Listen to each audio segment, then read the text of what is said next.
listen, it's an awful good story, but to get the point, you got to understand about two things. What kind of a guy Harry Pope was and what kind of a snake a crate is. First, the crate. You spell it K-R-A-I-T. They're in India, the crates are. Little snakes, sometimes not more than 3 or 4 inches long. You have to look real careful if you're going to see one at all. Really almost like a worm. Except that it's the most poisonous snake in the world.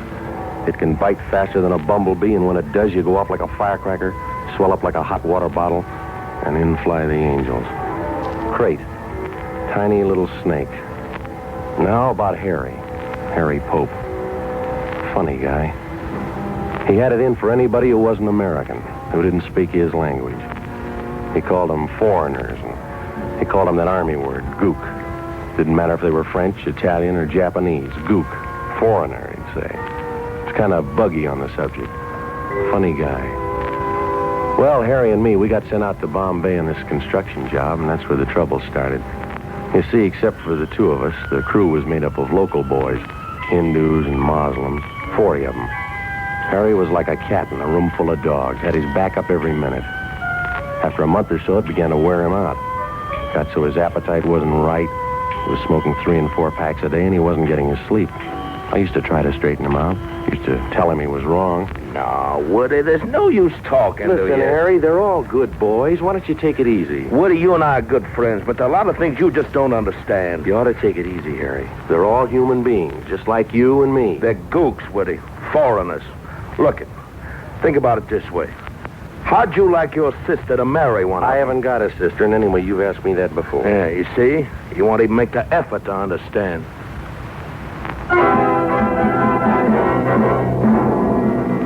Well, that's how it was with Harry, and you know about the crate.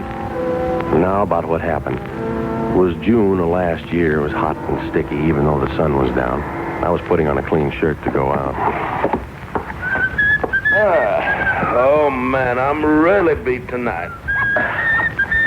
What's with you, Woody? What's the clean shirt for? Going out. What do you got, a date? No, I thought I'd stop off at Dr. Ganderby's. He promised he'd show me the photos he made down in the leper colony. Ganderby? Yeah. These photos are supposed to be pretty interesting stuff. Well, how about it, Harry? Would you like to come along? Ganderby? He's a Hindu. A gook. Foreigner. I don't want to spend no evening with a gook. Shoot, not old Harry. So I went off to the doctor's, and Harry went to bed with a detective story. I had a very interesting evening. Later, old Harry was plenty sorry that he stayed home. I didn't leave the doctor's until around midnight, and when I drove back through the sleeping city, it was very quiet and dark. I thought about the pictures of the lepers I'd seen. I remember thinking, I hope Harry's awake because I'd like to tell him about those pictures.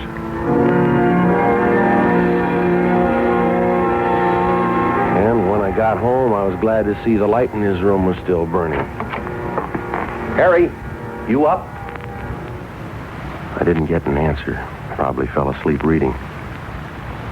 Harry, you awake, Harry? Woody, stop yelling. Harry, boy, what's the matter, kid? Stop, Woody. Take off your shoes. I couldn't tell what was the matter, but I knew he was serious, whatever it was about, so I did what he wanted. He was in bed, under his netting, with a reading light on, his book on the floor. He lay quite still, and the sheet came halfway up his chest. He was wearing those corny pajamas of his with the big checks all over them. And the pajamas were soaked in the sweat that was rolling off his face. He lay like a corpse, flat on his back, with his hands lying dead on the bed. His hands, even the backs of them, were sweating. His eyes looked like he was watching somebody saw his leg off. Woody, what's the matter, boy? It's a crate. Crate? Where? A man is sick. Where? Where's the crate? In here. Under the netting? No. Under the sheet. Where'd it bite you? It hasn't. Yet. Where under the sheet? Right on my belly. Holy son. You can wake it up if you don't cut out that yelling. How'd it get in there? I don't know. Came up under the net, and I guess Well, it's been in the bed all day. Is it a big one? No. Crate don't have to be big. Looked about 3 or 4 inches. Come along my side. I didn't move. It went under the sheet. One of them folds. One of them wrinkles there over my belly. How long ago did it come? Hours and hours and days and weeks. Woody, I've been waiting a year for you to get home. You must be sleeping in there, huh? Yeah, I think it is. All right, now listen, Harry. Maybe it'll wake up and go away. Go home or something, huh? I can't wait, Woody. I've been lying here scared I'd move sudden and wake it up. Yeah, you're scared and it'll bite. I've been lying here scared to death I'd cough. All right, don't you worry about a thing, Harry. I know just what to do. Where you going, Woody? Don't leave me. The thing was to be ready to cauterize the bite right away. I'd heard about one method. I went out to the kitchen, and I got a whole fistful of those big kitchen matches, and I took them back to the bedroom, arranged them all with the heads together, held them like you'd hold a torch. What are you going to do? What are the matches for? Now listen, Harry, here's how it goes. These will cauterize, see? So we count 3, flip back the sheet, and you jump out of bed. Now you follow me? You're out of your mind. No, listen, Harry. If the crate bites you, I strike the bundle and press it against the spot, and it burns out the poison, see? Well, the matches... Get away from me. You're a bubble-headed maniac. No, Harry, I'm only trying to... Listen, Woody, take your matches and your bright ideas and get the heck out of here. Call the doctor. The doctor? I never thought of that. Now get to it. Okay, Harry. Who do you want? Ganderby or Forsyth? Forsyth. Things are bad enough without you. Gotta bring that gook in here.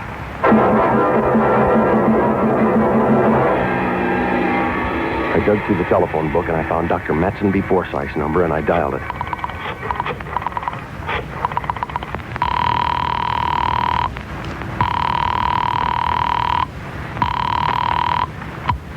This is the residence of the Dr.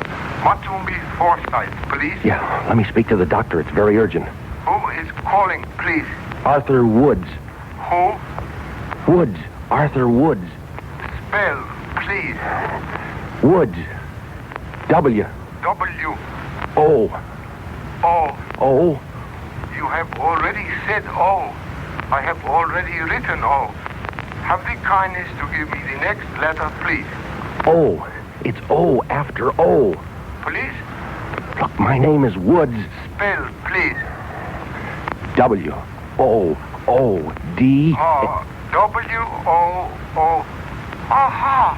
D. S. Woods. Woods.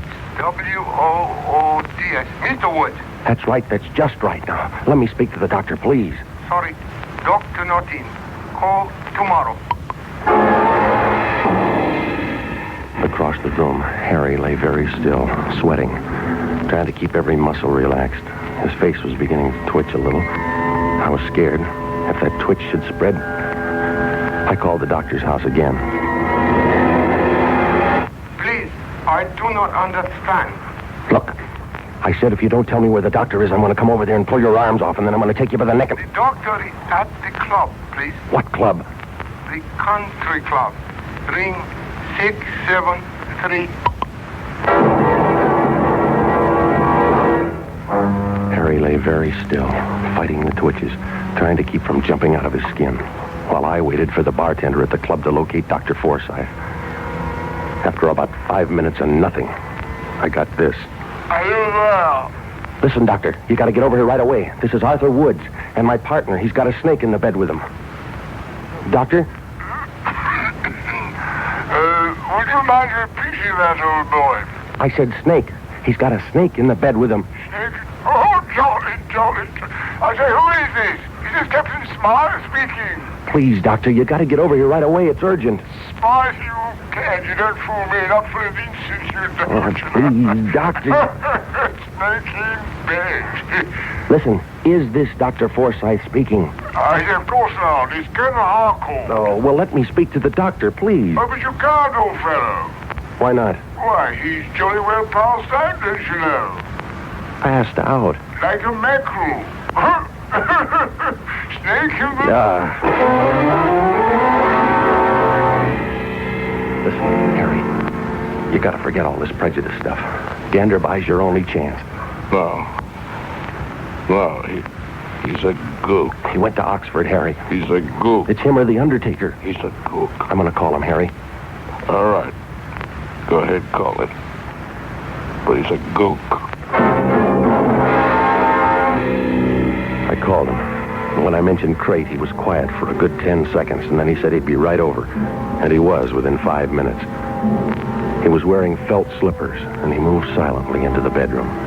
He was carrying his black satchel, and when I saw the lamplight glinting softly in his steel-rimmed spectacles, saw his wise, gentle eyes, his bald brown head, I thought to myself, why, he looks just like Mahatma Gandhi. He looked silently at Harry and smiled encouragingly. Harry looked at him, looked at me, and looked away. Now, first we must very carefully remove the netting from about the bed. Mr. Pope, I want you to pay no attention to us. You are to concentrate on being very quiet, on letting the little snake sleep. It is a very little snake, and it is very tired. You must tell yourself this, and you must believe it is necessary for it to sleep. Yeah. Mr. Woods, help me lift the netting very slowly. Up and up. Good. What are you going to do for me? Think about the little snake. What do you think I'm thinking about? What are you going to do for me? The snake. It is here. It's in one of those folds over his abdomen, Doctor. Now we all know where it is. Pretend you are the mother of the little snake. You are keeping it warm. It is sleeping. That is good. Just so as it don't wake up and want breakfast. You joke. That is good. I wish I was back home in the good old USA. Now then, What are you going to do, Doctor? I have a serum here. We will inject it into the blood of Mr. Pope. Then, as he put it, the little snake may breakfast to his heart's content without harm to Mama. His hands were brown and slender and astonishingly deft. He poked the hypodermic into a capsule of thick yellowish stuff, the serum, and then with infinite care he drew the plunger slowly and steadily upward. The glistening chamber filled. He withdrew the needle, laid the hypodermic down, and then with all the gentleness in the world, he began to fold back Harry's sleeve. It was as though he were folding rare old lace. He inched the sleeve carefully, under and up Harry's arm until the vein came into view. I'm going to fasten a tourniquet on your arm now. It will be just above the elbow. Do not move your arm. Do not twitch your muscle. Gently he tightened the rubber tourniquet, and Harry's arm began to flush dark. The vein began to swell blue and tight. Harry kept his eyes on the ceiling. Now I'm going to insert the needle in the vein. You must not react. By that I mean you must not tense your abdominal muscles. Believe me, Mr. Pope, this will not hurt. Very carefully he placed the syringe almost flat against the arm, slid the needle in sideways through the skin and into the blue vein, slid it slowly but so firmly that it went in smooth as a knife going into a cheese. Doc. You're good, aren't you, Doc? You must believe that. You aren't gonna let me die, are you, Doc? I'm your friend. You must believe that. Are you, Doc? You won't let me die. No, I will not let you die. Now, be still and think about that. With all the care in the world as he had pushed the needle into the vein, now he pressed the plunger down, pressed the serum through the needle and into Harry Pope's body. I watched Harry. His eyes were on the wise, gentle face of Dr. Ganderby. His eyes wanted desperately to believe what Ganderby had told him. Now the hypodermic was empty, and slowly it was withdrawn.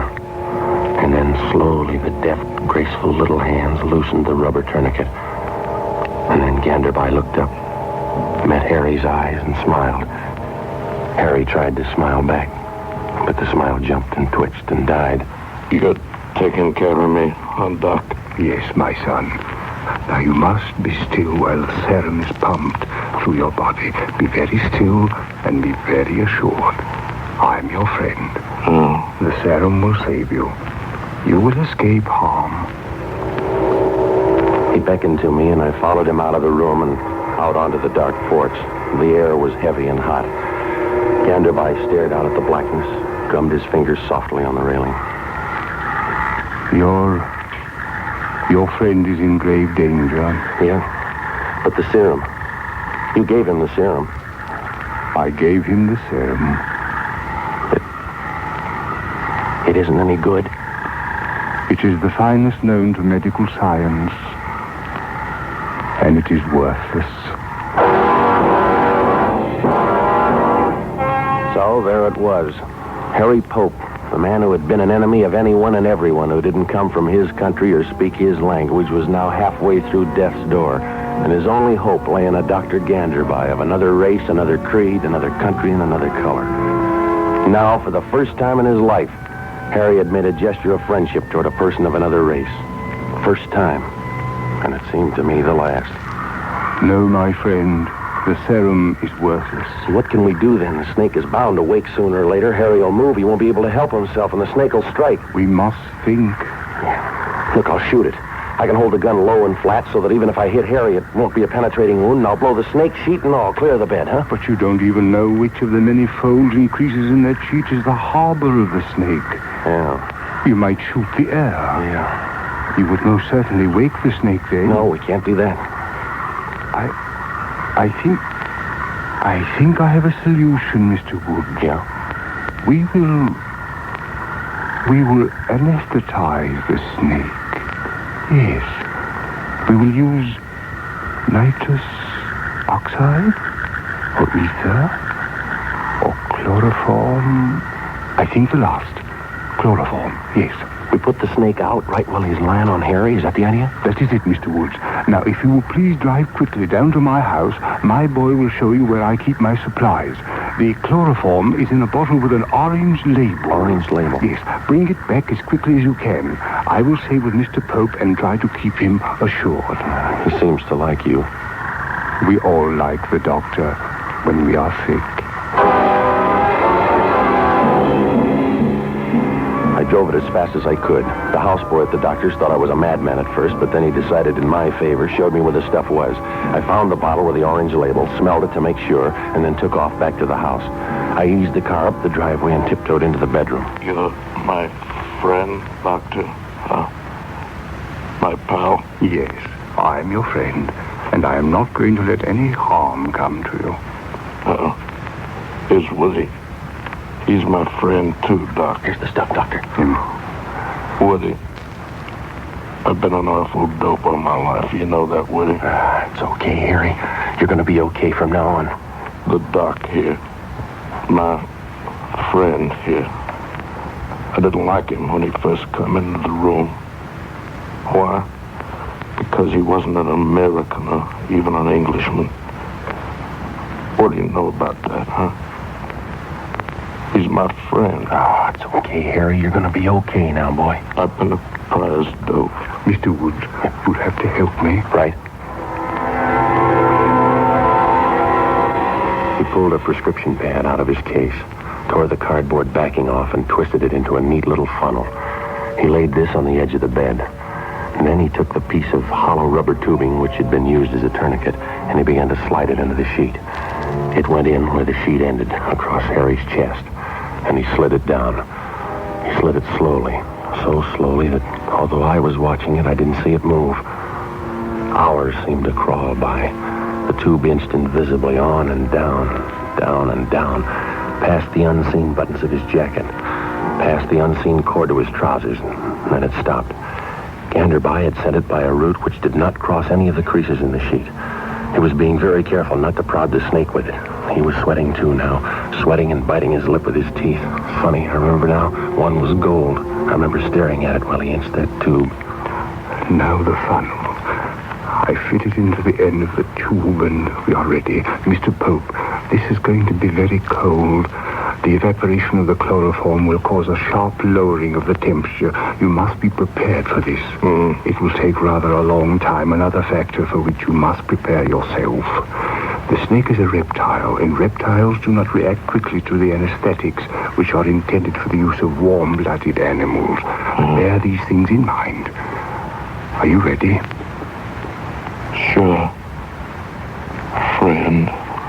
He opened the bottle and began to drip the stuff into the funnel.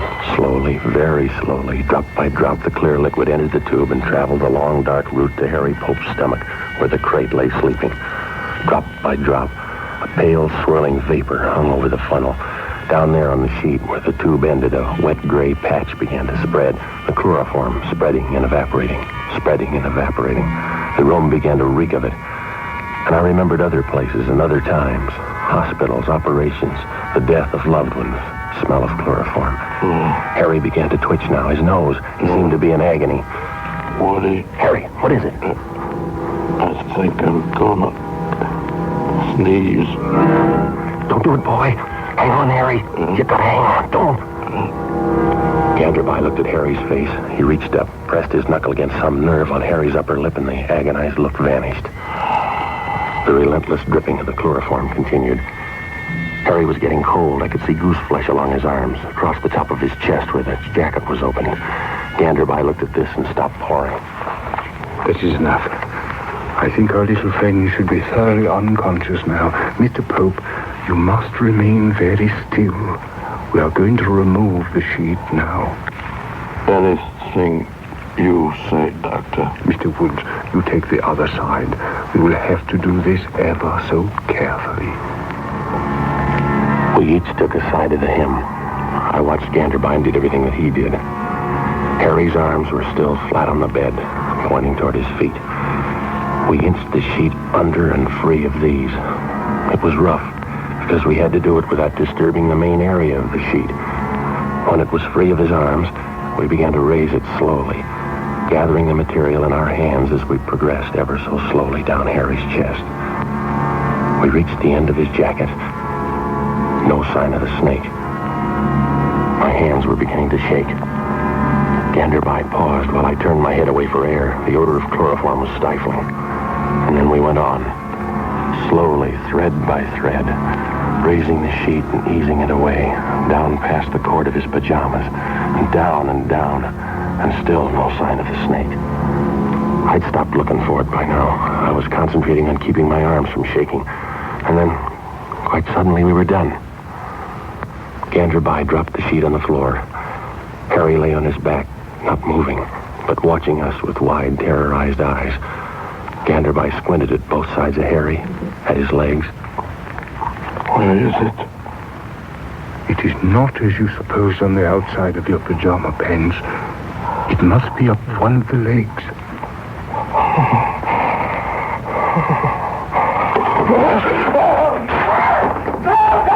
Harry, no!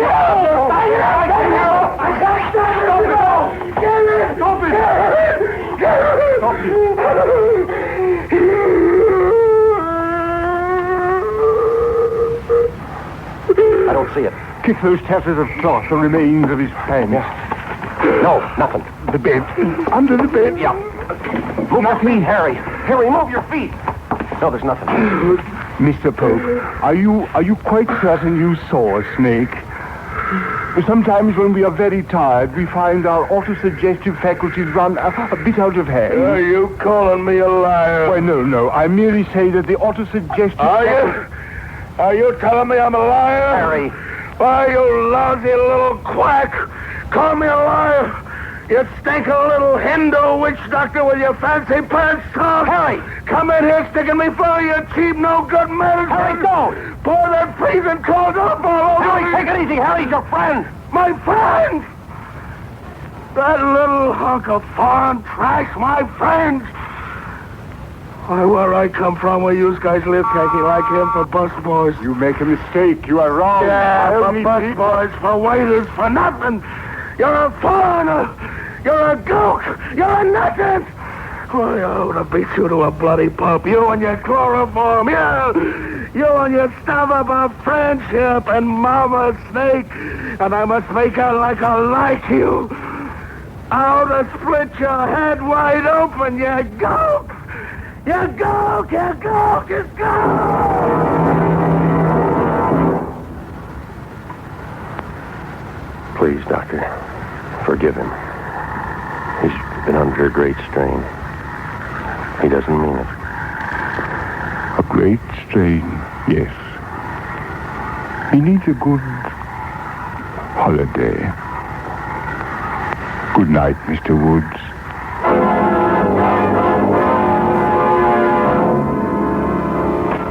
That's all. I couldn't tell this if old Harry was still alive. Poor old Harry. He didn't die in India. He died in Chicago, in the Loop. Got run over by a taxi cab. The driver was third-generation Irish, a real 100% white American. Maybe that means something, I don't know. Poor old Harry. Escape is produced and directed by William N. Robeson. And tonight is presented Poison by Roald Dahl and adapted for radio by James Poe. Featured in tonight's cast were Jack Webb as Woody, Bill Conrad as Harry, Jane Novello as Gandabai, and Charlie Long as the houseboy. Special music arranged and played by Ivan Ditmars. Goodbye then until the same time next week when once again we offer you Escape. Tom Hanlon speaking over CBS, the Columbia Broadcasting System. Floyd Brown speaking over WGN Radio Chicago, saying we will not offer Escape next week. I'll teach that guy. Come to Chicago. We'll get him. But next week at the same time, we will have Old Time Radio, and we're going to have the Amos and Andy Show. Be sure and join us. This is WGN Chicago. We're a little late, folks. We used to say that, in Old Time Radio. Time now for WGN News. Here's David Stewart. Thank you, Floyd. An off-duty Chicago firefighter is in critical condition tonight after he was shot once in the abdomen while in a park at the 3500 block of North Kilbourne. 29-year-old Mark Homan was taken to Northwestern Hospital. Police say there are 4 suspects in custody, and police say the shooting appears to be random. Governor Jim Thompson had some words of advice today for the Chicago aldermen dueling for control of the city council. Thompson said the matter should be settled out of court. The governor was the commencement speaker at Northwestern University's law school today, and afterward he said that during yesterday's meeting